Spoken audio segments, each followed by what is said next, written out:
everyone! Welcome and welcome back sa aking channel. This is Donna again. And for today's video, mag-share na naman ako sa inyo ng isa na namang patok na pang negosyo recipe na pwede nyo pong simulan kahit sa maliit na puhunan lang. And mga best, sigurado po ako na magiging patok ito lalo na ngayong darating na holiday season. Pwede nyo po itong isabay sa inyong puto bumbong o kaya naman ay sa inyong bibingka. Eto pong lulutuin natin ngayon ay sikat na kakanin sa parteng norte, particularly ay sa Pangasinan.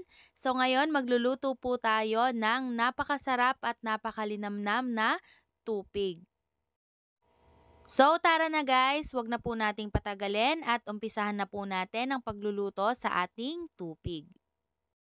So para po sa mga ingredients na kakailanganin natin, gagamit po tayo dito ng 1/2 kilo ng glutinous rice flour. 1/2 kilo po yung ginamit ko para magkaroon kayo ng idea kung sakaling gagawin nyo po itong pang negosyo. And then yung ating brown sugar, pwede rin po kayong gumamit ng white sugar kung gusto ninyo. And then gagamit din po tayo dito ng shredded coconut or yung ating buko. At kung bibili po kayo ng buko, sabihin nyo ay yung medyo malambot lang, wag po yung sobrang tigas na. And lastly mga best ay yung ating coconut milk or yung ating gata. So ayun lang guys yung mga kakailanganin nating mga ingredients. So let's start. So dito po sa ating mixing bowl, unahin na nating ilagay yung ating shredded coconut or yung ating buko. Bali 2 piraso po yung buko na ginamit ko. And then ilagay na rin po natin dito yung ating coconut milk or yung ating gata. Tapos ay isunod na po natin yung ating brown sugar at haluin lang po natin ito hanggang sa ma-dissolve na yung ating brown sugar. So sa akin, mas gusto ko po na brown sugar yung ginagamit dito dahil nag-a-add din po ito or nagbibigay din ito ng additional na lasa dito sa ating tupig. Pero kung wala ay okay lang po ang white sugar. And then, ilalagay na po natin dito gradually yung ating glutinous rice flour. So, paunti-unti po muna. And then, imimix po natin ito hanggang sa wala na tayong makitang white dito sa ating mixture.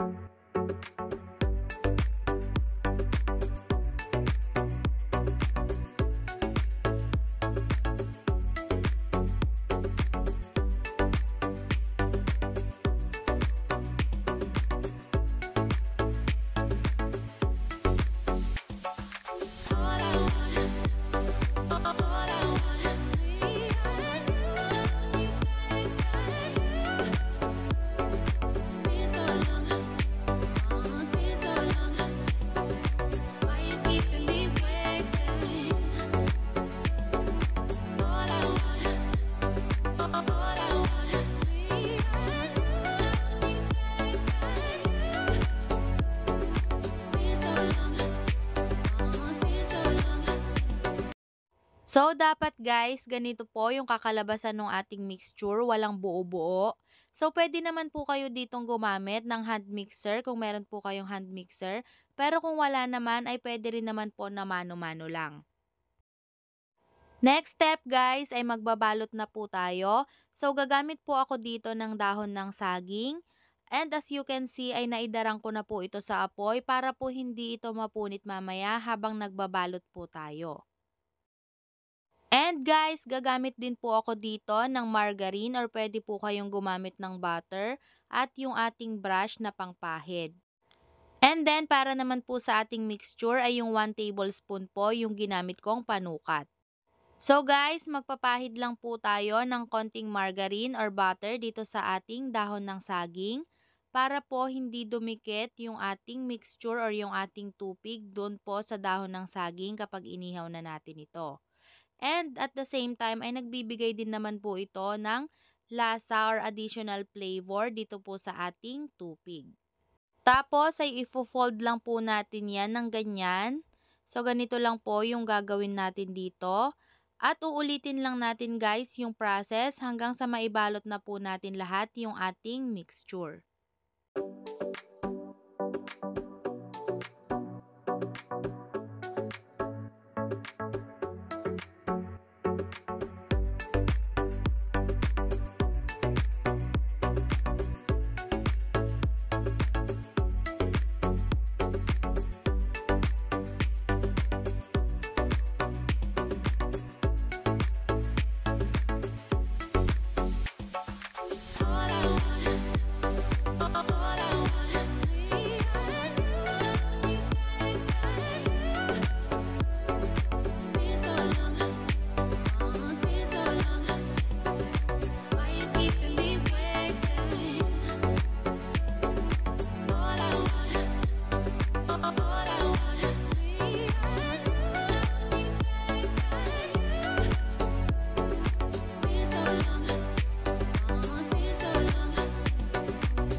So, after po nating magbalot ay magluluto na tayo. So, pwede pong ang gawin nyo dito ay ihawin nyo or gumamit po kayo ng ihawan tapos lagyan nyo lang po ng manipis na yero para hindi nakadirect yung inyong tupig dun po sa ating baga. Pero sa akin po ang gamit ko ngayon ay yung griddle dahil ang gamit ko po ay induction.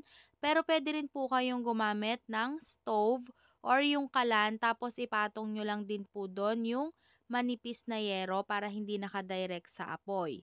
And mahinang-mahinang apoy lang po dapat yung gamit natin para maiwasan po natin na masunog yung ating tupig.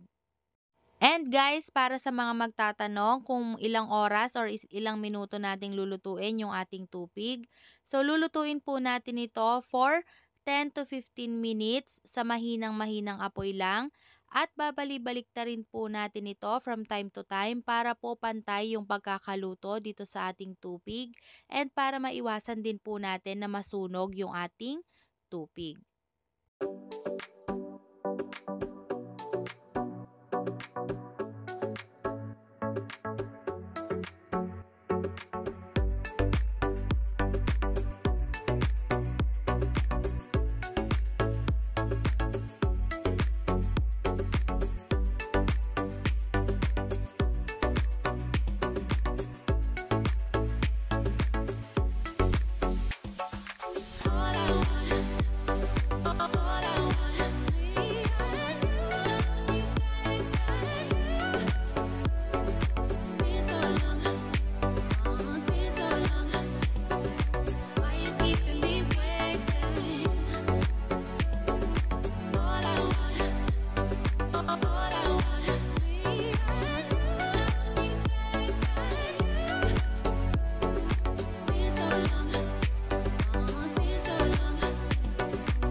So, para po sa mga magtatanong kung paano nga ba malalaman kung luto na po itong ating tupig, so pwede nyo po yang silipin dahil nakaroll lang naman itong ating saging and malalaman nyo po yan na luto na itong ating tupig kapag medyo sunog na po yung ating dahon ng saging and at the same time ay maaamoy po natin yung mabangong amoy ng ating tupig.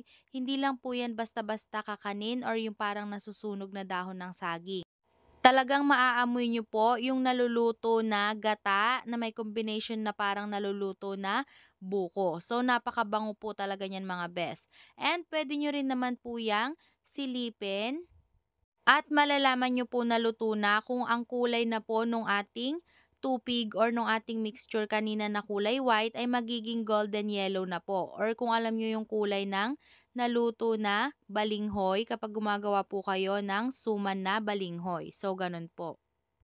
So, kapag ganito na po yung ating mga tupig ay pwede na po natin itong hanguin at uulitin lang po natin yung process hanggang sa mailuto na po natin lahat yung ating mga tupig.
So, ayan guys, eto na po at naluto na natin ang ating tupig.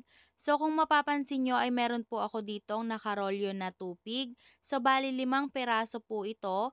Kung napapadpad po kayo sa Pangasinan ay mapapansin nyo din na nakaganito yung mga tupig. So, pwede nyo po itong ibenta. Kung 5 peraso po ay pwede nyo ibenta ng 50 to 60 pesos kada isang bundle or kada isang balot. Yung iba naman po ay 10 piraso yung kanilang nakabundle or yung nakabalot nila. So, ang benta naman po doon ay 100 to 120 pesos each. Pero guys, pwede nyo rin po itong ibenta ng per piraso. Pwede nyo po itong ibenta ng 10 to 12 pesos bawat isang peraso. Pero depende pa rin po yan sa kung magkano po yung nagastos nyo sa mga ingredients na ginamit. So kung mas mahal po dyan sa inyo ay pwede nyo pong mas taasan or kung mas mababa naman yung mga presyo dyan sa inyo ay pwede nyo na rin naman pong mas babaan. So, ngayon guys, ipapakita ko naman sa inyo yung itsura ng ating tupig. So, as you can see ay medyo may mga sunog po na part. So, hindi po natin maiiwasan na talagang kahit papano ay masusunog po yung ating tupig. Dahil syempre inihaw po ito. Kaya meron pa rin po kahit papano na sunog na part dito po sa ating tupig.